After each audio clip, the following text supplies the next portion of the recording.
National kinds of things, or I guess national kinds of thoughts about economics and the political processes of this country.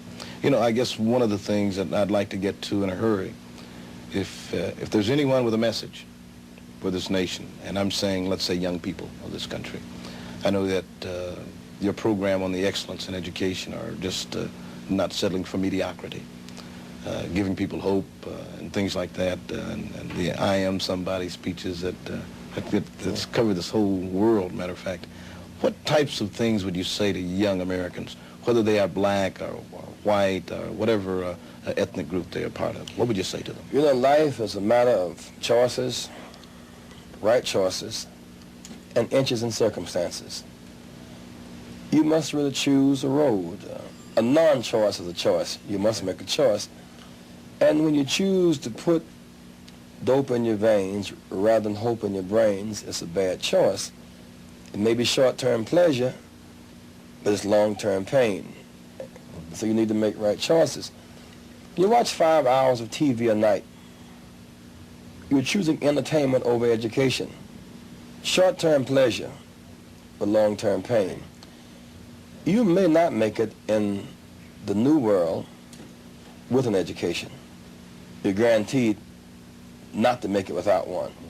And so there must be a commitment to developing one's mind and one's character. And one's self-expectations must be higher than the environment's expectations. My self-expectations were higher than that my parents had for me. When I finished high school unscarred, without going to jail, they were real happy. And if I decided at that point, you know, to go to the Air Force and be a 20-year service person, have a good job and travel around the world, they would have been happy. I mean, I was beyond their expectations, but my self-expectations were higher. The general environment would expect me to be just a ghetto dweller and have ghetto expectations and limit myself to a given geographical surrounding. And yet I'm God's child. I'm not just a ghetto victim. I'm a citizen of this world, and my expectations are in line with what God would have me do, not with what the governor would have me do, a senator, the mayor, somebody. And so one must have a sense of self. And you know, when we choose to develop our minds, when we choose to use what we got, then we always get the increase. Young people, for example, there are about 100,000 high school seniors that graduate from Kansas in May and June. Many of them will not have jobs. Many of them will not have job training. Many of them will not have scholarships. But I tell you, if 100,000 high school seniors in this state graduate with a diploma in one hand, symbolizing knowledge and wisdom, and the voter card in the other, 100,000 enthusiastic 18-year-old voters begin to get more scholarships and fewer hardships. They begin to get more jobs and more job training because the powers that be must make room for the voter. They must hear them. There are 3.1 million high school seniors who graduate every May and June. They come across that stage with a diploma and a voter card.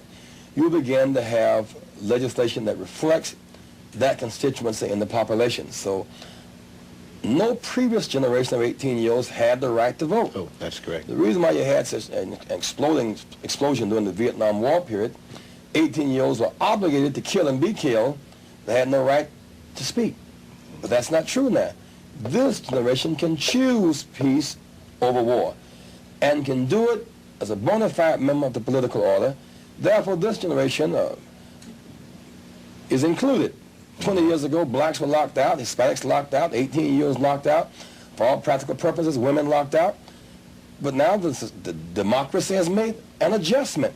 So we can speak of election and not revolution. Because we can have transition and change through a vote, unlike most people on planet Earth today. And so if we use that vote and use it in a disciplined fashion and collectively, things are going to change and things are going to happen for the better. And so that's why it's good for me, having lived through that period, to say we don't have to explode through riots to be heard, or implode through drugs to be heard. So exchange that brick for a book. Exchange that brick for a book.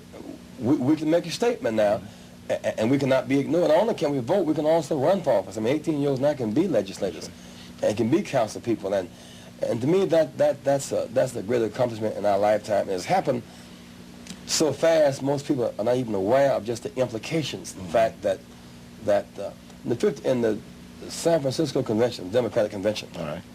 will be 50% female, 20% plus black, Hispanics, and others. I mean, that's a new America. I mean, those are new options for everybody. And that group has the power politically to change public policy. We can affect the military waste and abuse. We can affect corporate policy. We can affect land policy. We have that power if we make up our minds and use it. One person then in effect, most people say, hey, many people use the excuse that, that one vote isn't going to make any difference. I can give you some good examples. John Conyers, who is now the distinguished congressman from Michigan, been there almost 20 years, he won his first election by 37 votes. 19 votes in the other direction, he would not have been congressman. In 1960, Kennedy beat Nixon by 112,000 votes, less than one vote per precinct, less than one. In 68, Humphrey lost to Nixon by 500,000 because the poor were unenthusiastic. They voted, but not in great numbers. In 1976, Carter beat Ford by 1.7 million. Less than 3 million votes was the margin for 3 presidents within the last 20 years. So clearly, every vote is a thing in the dike. It can save the city from a flood. Every vote does count. It does count. It does count. No doubt. Let's take it a step further. I'm amazed at the energy level of Reverend Jesse Jackson, and even the staff people that travel with you across this country. There's an emotional high that existed in this community. Let's say this past Thursday, when Jesse Jackson came to Wichita. You're going to stimulate. You're going to motivate a lot of people, and in many instances, ethnic minorities have been, let's say, reactionary. We tend to respond when things get a little bit tough. In other words, we'll hit that line a little harder if we're playing football, or we'll drive that basket just a little tougher with a few more twists to it. We tend to be reactionary. How are we going to reach the point? Because a Jesse Jackson can't return to Wichita or Kansas City or Chicago or L.A. every day.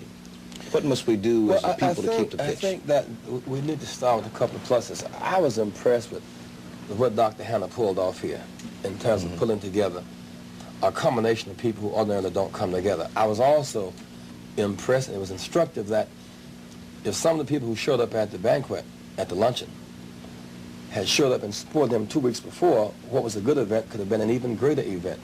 Right. And maybe that's instructive. I mean, we never make progress by cynicism, and when you get trapped into seeing and touching and believing, you're back where Thomas was, and you can't make that Thomas. You can't make real progress. And so it seems to me even our faults are instructive for how to make things better, it seems to me. Also, the meeting we had with the teachers, black and white teachers coming together, I mean, to me that was kind of significant as people came together. In the state of Kansas, there are about 85 to 90,000 eligible black voters. Only about 32,000 are registered. In a state this size, 90,000 registered voters is the difference in gubernatorial races for governor, in U.S. Senate races. And so a group that size need not see itself as some isolated minority, but as one who has the capacity to bring to a coalition real strength, and it can really make things happen. And so whether we're dealing with land policy, or dealing with education, or dealing with public officials, blacks in this state can make a difference, and blacks in coalition with whites whose interests converge can make a real big difference. There's this at-large struggle here. Obviously, we must do away with the at-large system. It's a way of undercutting the ability of blacks in the locked-out to get in. The people who want states' rights say they want it because it brings government close to the people. They don't want ward rights because they say it brings government too close to the people. Okay. They're being inconsistent. The people who don't want you to live at large in open housing, who don't want you to go to church at large on Sunday, who don't want you to go to school at large in the bus, sure don't want you to marry at large across racial lines. They want you to vote at large. It's a scheme of destruction through dilution. It's unfair.